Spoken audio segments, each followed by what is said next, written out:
Hi, this is Audrey Blair, and you're listening to the Change is Hard podcast, episode 5.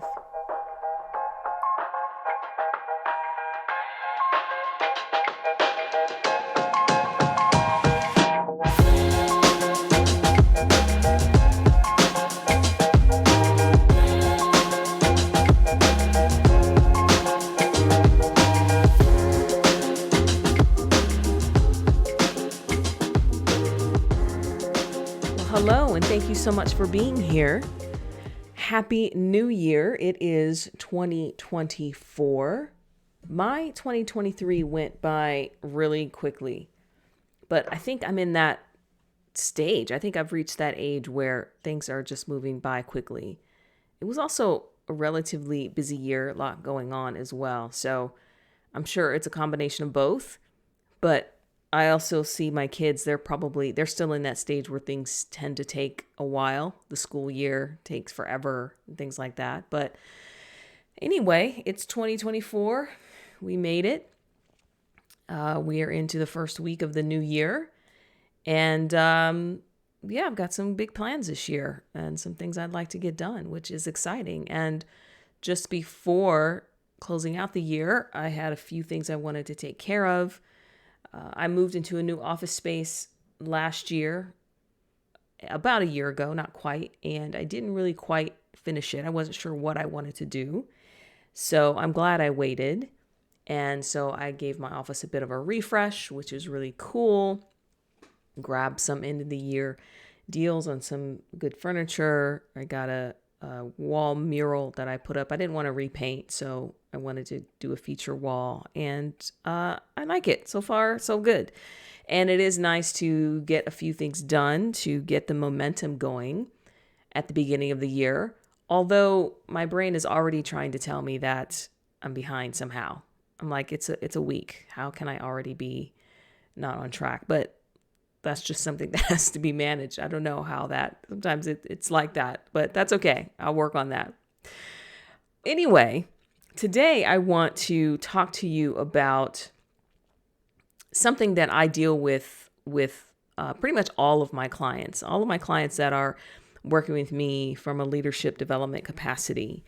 And it is I think it's a fundamental concept that is very important for you to understand, so that you know how to apply it, when to apply it, when it comes to your time, your energy, your behavior, your actions, and particularly when things get uncomfortable or when you're not really clear on what it is that you're supposed to be doing as you grow and progress, as you get more responsibility, as you are leading more and more people. These concepts, I think, are really going to be helpful and beneficial for you to understand how and when to use them. And it doesn't matter what level you are. This same thing I've applied to new leaders as well as those that are overseeing the entire organization. And once this clicks, once this hits, it really helps then, one, to categorize and help people to figure out where they need to be or what part of the leadership which part of the leadership role they should be dropping in at any given time. So let's talk about them. I find that not understanding this concept really does get in the way of progress as well in how you spend your time, your energy, and more importantly, how you show up as a leader. And we'll talk about some of these things and apply some of these things as we talk more about managing your time, managing your calendar, and things like that. So one of the big issues here with this framework, and I'm going to call it the 4 levels of leadership. Sometimes I refer it to as the 4 layers. Sometimes I might think of it or help clients through thinking about the 4 different hats that you have to put on as a leader. But as you progress through these levels of leadership, sometimes what happens is that when you progress, maybe you get promoted, maybe you take on new or more responsibility, as that role shifts and changes, a lot of times people focus more on the title, the position, the money, but don't really spend the time to shift the mindset into this new role. They want to bring all the things from previous roles or their previous experience, which part of that is necessary, but they don't actually shift the mindset into how they're supposed to use that into this new role. And there's a reason for that. I'm going to talk about that here in just a moment. And as I said, this conversation is something I talk with a lot of clients, and it does quite a few things for them. So let's just kind of get into it, and then I'll explain as I go along. The first layer, the first level is as that individual contributor. This is where it all begins. This is where most of us that are in corporate and have a job, this is where it begins. You come in, you have a certain skill set, certain level of skill set, you have the role, and you are provided a set of tasks. You're provided perhaps some kind of benchmark, things that you need to do. A lot of these things are checklist types of items. But as you go on, you get good, you gain the technical knowledge, you become the subject matter expert. And then as that continues to progress, you become the go-to. Then you start getting the praise and you get the raise and you get the recognition for these things. And you then start building your confidence based on that external validation from being the doer. This individual contributor aspect is the doer. You take action, you stay busy. And busy means I've got all these things I've got to do off my checklist. And it can be really exciting. If we don't manage that, that can also get overwhelming. But for the most part, typically, you might be getting quite a bit of feedback during this time. You're able to manage that. And the focus here really it's on me. It's me. I have the things that I need to do. I'm doing these things. And once you get past the part of just working just to keep your job and you begin to get better and progress and start getting recognition, you still have that focus on me, that doer. You're learning processes, you're learning how to apply them. And then what happens is you reach a point where someone says, hey, we need you to take a step up, give you a little bit more responsibility. And that next layer, that next phase is as a project manager, managing projects. I don't necessarily mean as a PMP, although that can apply, but you're managing projects. Now, when you're managing a project, regardless of the size, with that comes people that are going to be reporting to you, whether that is directly or indirectly via a dotted line, because they are attached to this project in some way. And at this phase, you are shifting a little bit from me to now you're thinking about we. Because you now are taking the skills that you have gotten good at and helping others to apply those same skills. Like, hey, we have a project, we need to be on time, on budget, and you are directing others to do those similar things. You're elevating your skills to applying policies and procedures. You're being quite directive. Hopefully, you're giving feedback. So if people aren't doing things, and here's the thing, in this phase, a lot of times you're spending time giving people and telling them how to do certain tasks. And most of it is the way that you do it or the way that you've learned to do it, and you're passing that on. Nothing wrong with that, but that pattern begins to create itself where you are now feeling responsible for telling people how to do things, how to get it done, being quite directive in their success, but their success really has more to do with the success of the project and the project that you're managing. You're also building the capacity for analysis. You can hopefully you are learning to look at the bigger picture. Maybe you can do some planning, some budgeting, assigning tasks. Of course, a lot of this depends on the complexity of your organization, the complexity of your role, your team, and things like that. But as you are managing projects, these additional things come into play, but it really still has the focus where you are in the picture very heavily and you are directing people very heavily. And that recognition and that praise really is about doing things right. Here's the project, here's the timeline, here's the budget, here are the tasks, and it's most important that these tasks are done and they're done in the right way. Okay, so that goes on for some time. And you can continue, you can stay in this mode for a while, actually get more responsibility, larger teams, larger projects, things like that. Then there comes a time where you are moving and shifting out of managing projects to now managing people. And while you may have had people reporting to you before, now though there should be a fundamental shift in that next level of leadership where you are more of the developer, the leader as the developer. And here you're leading people. Sometimes you're leading other leaders. And I find that this is the biggest shift, the largest leap for people to make when it comes to shifting their mindset. Because again, we have spent most of our time, years at this point, as that individual contributor and then as someone who's managing projects. And while, yes, we have some people that are reporting to us, again, we are more beholden to the tasks, the budget, the project, and things like that. But in this level, where you are managing and now you are responsible, or at least partly responsible, for helping them be successful, not so much the project. And a lot of times people don't make this adjustment very well, partly because this is a fundamental shift from me. So me as the leader, me as the individual contributor, now I have to shift my mindset to you. I have to focus on taking myself out of the picture and think about, how do I help you? How do I help you define and reach your version of success?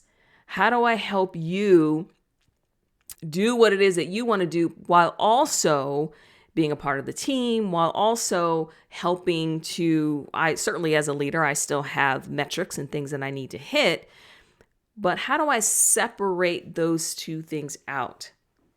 And a lot of times people think that while I am focusing on my team, but it's how I help them make me look good as a leader. The frustration that comes, and how do we know, how does this show up when it's more about you than it is about them? Well, there are a couple things that people will say. They'll say things like, well, I don't really trust them to do the job. I don't trust them because they don't do it the way that I would do it. They say things like, well, I'm bad at delegating. This is a big one that comes up. Well, I have a hard time with delegation. And there are a number of reasons why. One, that trust element that I just talked about. The second part of the delegation is the letting go of the things that I know that I'm good at. Because I've built my career up until this point where being the doer and the results are very tangible. And when I let those things go, that the operations, the technical things, it's a little squishy. My success isn't measured so much on these tangible things. The other thing that comes up is in terms of when people have a hard time delegating, that I hear is, well, I don't want to overwhelm them. I don't want to put too much on their plate. And to me, that still comes back to trusting them. Do you trust that they don't manage their time well, or that they're just going to be yes men and do whatever you say? The other thing that comes up is, well, I don't want to be seen as a lazy person. I don't want to be seen as that lazy leader who is unwilling to do the things that I'm asking my people to do. And I don't want them to think that I'm just shuffling things off on them. And all of those things seem like very, very valid reasons. But really, that focus, all of those things still come down to you. Because at the end of the day, one, let's talk about the trust element. When you're not trusting people, especially when they are going to do something different or do it the way you may not do it, well, why is that a problem? Why not let them, at least if you're giving them a particular task or something that they need to do, why is it only valid if they do it the way that you do it? They're different from you. Their experience is different from you. They may have another way or another perspective at looking at this. And so the inability for you to open up to the possibility of there's only one way to do something, that tends to send up red flags to me as a leader that is not developing and growing in their mindset, in their growth mindset as a leader. Because as soon as we think about there's only one way, now your way might be the best way. Okay, sure. But I'm also curious to know is if you got there by doing it the best way the first time. Because the other part as this part of your leadership as the developer is allowing people to try different things and allowing them to fail so that they can learn. Because many times people are exhausted and they're like, well, they come to me for everything. And then the question becomes, well, are you just answering their questions? Or are you challenging them? Are you giving them the space to figure it out? Are you allowing them to fail? Or is it a catch-22 for you? You want them to come to you, but then you are just simply giving them the answers without allowing them to have that growth that they need to have. Or are they so afraid to do it their way because they're just going to get yelled at or, and I'm using that term loosely, somehow chastised for not doing it the way that you want to do it. And as much as we don't want to be micromanagers or don't like to be micromanaged, ultimately that's what we end up becoming. And in the same way, when we say, well, I don't want to overwhelm them or give them too much work or be seen as the person that is lazy, I don't want to do the work. I don't want to give them things that I myself am not willing to do. Well, then why then do you need to be the leader of this group if you're just going to do the same thing that they're doing? Because as your role shifts, there are other things that you need to be building a capacity for. And that is around how to start thinking and utilizing your time more effectively from a strategic perspective. And if you're bogged down in the day-to-day, if you're bogged down in the details of things, it's very difficult to come out of that and have a wider, bigger, larger perspective. And it also is very difficult for you to think about things longer term. Setting a vision, building a strategy, even developing yourself and your team. And part of that is maybe you haven't done the work to give them the opportunity, again, for that growth, or even ask them if they have the bandwidth to take on some of the new things. And if they're overwhelmed, well, are there things that they need to take off? So these are just questions these are conversations that need to happen rather than you just simply making the decision for them. And again, that focuses on me as a leader versus you as what can I help you to do to achieve what it is and how you want to grow. So in this phase, you're continuing to build your capacity to delegate, which does require that trust. And often I'll ask clients, how do you approach trust? Do you approach trust? Do you give it freely? So when someone new shows up, whether it's on your team or new to the organization, are you the kind of leader that trusts them and allows them to figure things out? Or are you the leader that has everybody earn your trust? You know, where you withhold things and then they have to jump through hoops and prove things to you before you give them more responsibility or give them more trust. And I think it's a really valid question. I think it's something that you should maybe take a moment and ask yourself how you approach trust. Do you give it freely up front for people to lose, or do you hold on to it and not give it to them until they've kind of jumped through these hoops that you've decided that they need to jump through? I mean, they have the job. They were brought to your team, whether you hired them or someone else hired them. There are certain things that perhaps you can assume that are there. And I know it doesn't always work out. People are like, well, I tried that once and this person ruined a whole project. Okay, yeah, those things can happen. But does everyone else have to suffer because of those few? I don't know. So building that capacity to delegate is you asking yourself, what is it that keeps me back from passing some of these things on. The other reason why is because it's uncomfortable for you. If you let go of these tasks or things that you're used to doing and things that you know you're good at, it's really difficult to go into the kinds of things that we're not so good at. It's very uncomfortable. It's very difficult. To that, I say, welcome to leadership.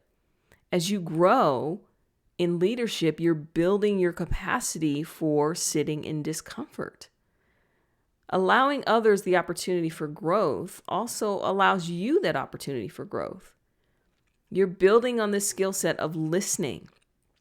You want to step into being more curious and asking questions versus giving all the answers. And this part is also challenging because in the moment, it feels like it's quicker to just simply tell them what to do. I'm helping them by just telling them what to do. But then the next time this thing comes up, do they know what to do? Or what have you taught them to do? You've taught them to come back to you versus figuring it out. I was just working with a client last week on this, and she was in the middle of something that really was requiring her time and energy, and she saw a ping come up on chat, Teams or something like that. And someone was like, hey, do you have a moment? And so she decided to break her concentration to answer this. And as soon as she got on the call with this person, she was like, well, I know this is going to take more than a moment, but it would be quicker for me to show them and just do it for them rather than giving them some guidance and having them go off and do it themselves. But did it actually save either of them time? Because one, not only did you pull yourself away from something else that you said was very important for you to be doing. Now it's not her or this person figuring it out for themselves. Now it's the two of you. And that time that's spent now is both of your time on something that really did not require your time. And then secondly, even when you did complete that or gave that person what they needed, the time it took for her to get back into the brain space to work on what she was working on really just took her out of what she was doing. So much time was wasted there as well. So not having boundaries around something that she was doing and then working with someone. And now when this person needs to do it again, all they know is to come back to the leader versus, okay, here's some steps, here's some things you need to go look at and figure it out on your own. So we worked on that. And then the very next week, another example of that came up and she tried some things that we talked about and it was so much better. It wasn't perfect and none of this is going to be perfect. It's a learning process, but it was so much better. Didn't take as much time, gave them their space. But what did come up for her was she was like, gosh, I noticed that in my mind, I kept saying this is taking her too long to do.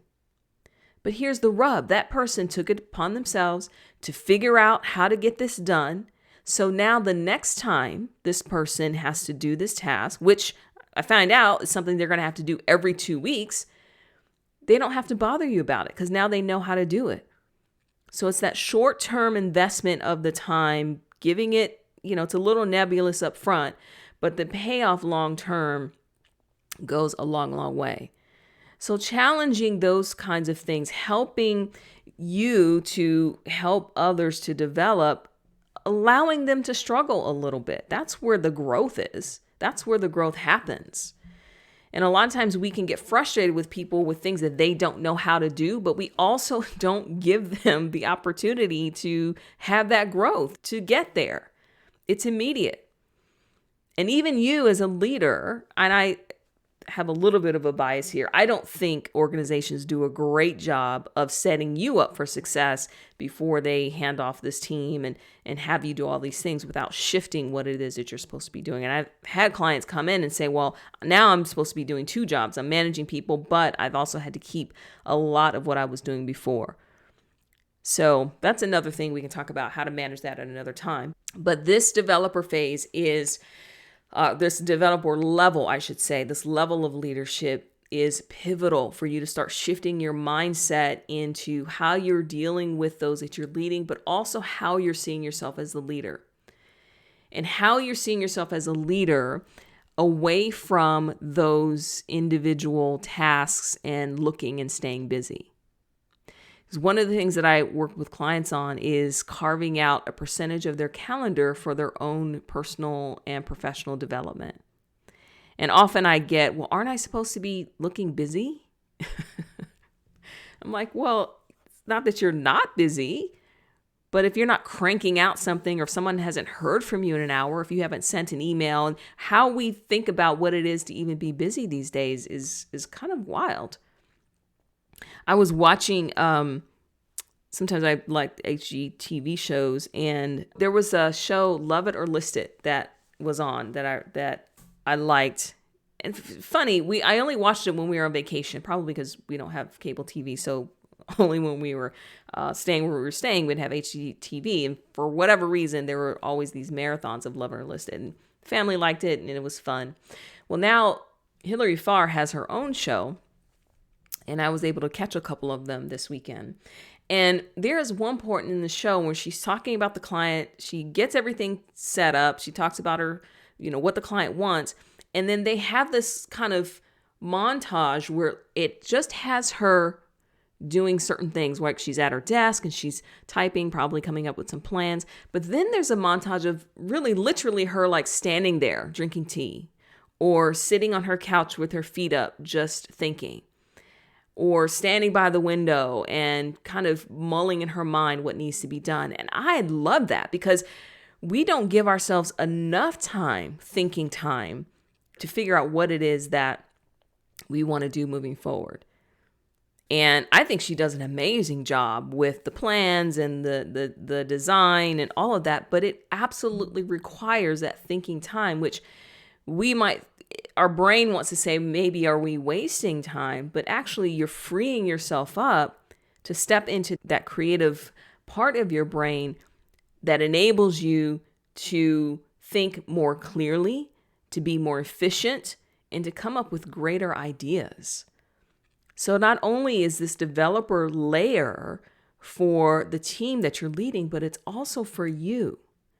It's for you to learn how to challenge your thinking as well as challenge the thinking of those that you're leading. It's for you to encourage and empower others to go do, so you can elevate and do some of the other tasks that you need to do. And also what's very important at this phase is that you shift away from the focus from doing things right to focus on doing the right things. I'll say that again. Moving away from doing things right to doing the right things. You have team, you have people that you can still have them focus on doing things right. But now you've got to figure out, how do I spend my time? Does it make sense for me to take an hour out of my day to help someone do a task that I can simply guide them, maybe challenge them, give them the leeway to go figure it out, even though it might take them a little bit longer to do? Is that the best use of my time? Or are there other things that I can be doing for both short and long-term growth? This shift right here is huge. And it also forces you to think of yourself more intentionally as a leader. You have to start thinking about, well, what kind of leader do I want to be? And when I ask that question to clients, I get all kinds of answers, which is fantastic, because I do love the idea that we need all kinds of leaders. But some examples are things like, well, I want to be empowering. I want to be transparent. I want to be a great communicator. Well, being empowering requires that you let a lot of these things go so that others can then go do them. And that is not something that happens so simply and so easily. You have to be very, very intentional about it. Okay? So the leader as developer is the third level of leadership. Then the fourth level of leadership is as the strategic leader. Now, in this role, you are responsible for building the culture, if you will, for your team or for your department or for your organization. You are responsible for communicating the vision. Regardless of your level, there is a vision that you have for what it is that you want to accomplish and how that either ties up to the rest of the organization or if you are at the top of the organization. It's your responsibility to help to motivate others, to help them to identify with what they're doing, how it feeds into the larger picture. That requires very intentional thinking to help people to recognize the task that they're doing, how that flows all the way up to some of the overall business objectives that you have. So you're inspiring them by helping them to connect the dots of each of their roles. And this focuses on the collective, is on the group overall. So you're building that capacity for discomfort and working with ambiguity. Again, welcome to leadership. Leaders who can continue to function at a high level when there is volatility, when there's uncertainty, when there's complexity, when there's ambiguity. That acronym VUCA, if you've heard that, VUCA, and I'm going to do something on that as well. But we need leaders that can continue to move and function when everything is not spelled out in front of them.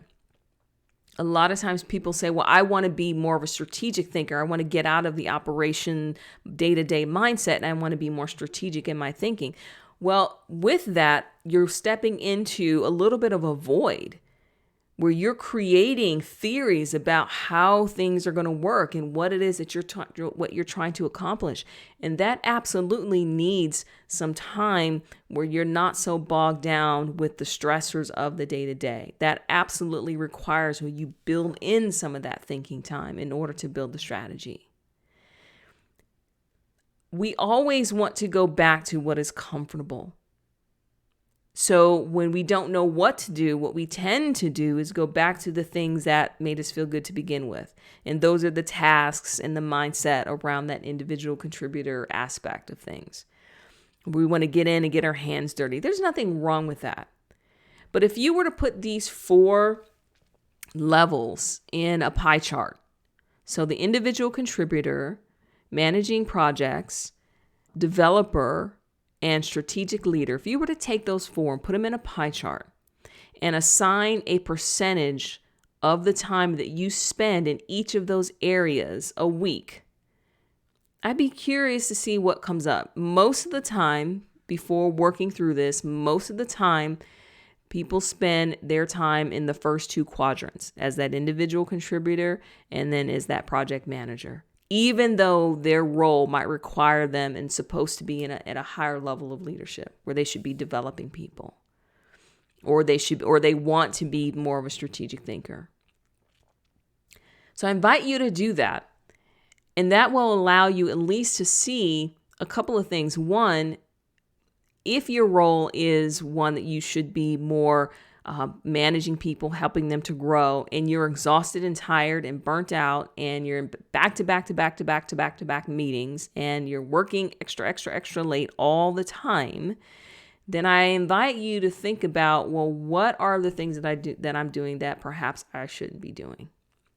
And from there, thinking about, well, if I am to build out some thinking time in my calendar, it just doesn't feel very comfortable. I know that. It's not. But it's a learning process as well for you.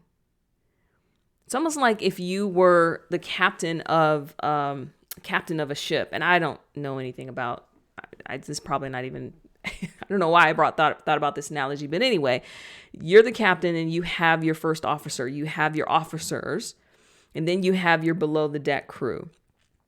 And it's like you as the captain, rather than delegating to your officers to manage what you're carrying, the cargo and the crew, you're trying to do all of it. You're below the deck, but when you're below the deck, you can't be on the deck looking out, looking past, looking at the horizon, figuring out, making sure that you're on course. The most important thing for the captain is to get us there.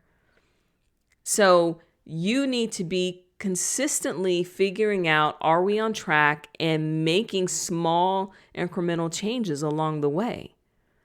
But that's very difficult to do if you're down below the deck working on pushing buttons and shifting gears, that you have actually people that are meant to do that. And if they are not capable of doing it, then it becomes a development issue where you help them and get them what they need, or a refiguring of the team and what the various roles are. Okay. And also the whole not delegating things really does show up as that lack of trust. So what is it that's holding you back from trusting your team? Maybe they made some mistakes. Okay.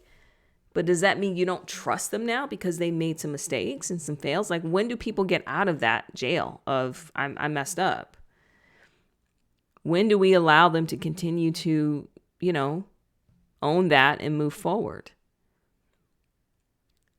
And the other part of afraid to let people fail, not wanting to discourage them. Sometimes you don't want them to look bad, but a lot of times you don't want to look bad as the leader. But really, as you grow in leadership, as you empower others, they're going to step up because they want that opportunity. And if they don't, that's a conversation. That's you being curious. And it's okay if people are where they want to be. Not everybody wants to continue doing greater, bigger, better. Sometimes you need those people that are like, look, I'm good right here. I'm going to be the subject matter expert. I'm going to do these things. That's okay as well. But if they have a different vision for themselves than you have for them, part of that tension is you being willing to accept that that's what they want. I actually had a client once where they were a little bit not happy with someone, and it wasn't them, it was their boss. So they had someone on their team, a leader on their team, and the VP was like, well, we need to get this person going.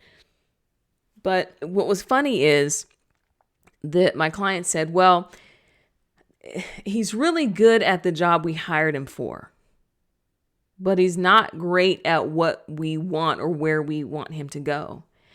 And in my mind, I'm thinking, but he's excellent at that's why you hired him. How can you be upset with someone that is excellent at doing what you hired them to do?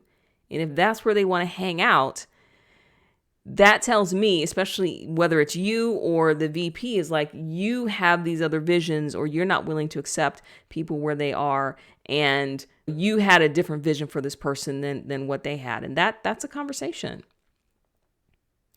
So anyway, these 4 areas, and they all have the different skills related to them, but you have to be willing to learn the skills, make the leap, because as your self-concept grows as a leader, yes, your behavior is going to change. Your attitude is going to change.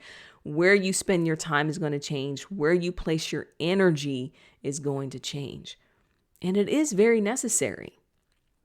You just have to be willing to take the journey. You get to decide what kind of leader you want to be. And when you look at the 3 to 5, so if you ask yourself, what kind of leader do I want to be? And you write down 3 to 5 words or phrases about it, and you look at how you're spending your time every week, do those things align? Are you giving yourself time to develop in those areas and the kind of leader that you want to be? Would others say that's what they see?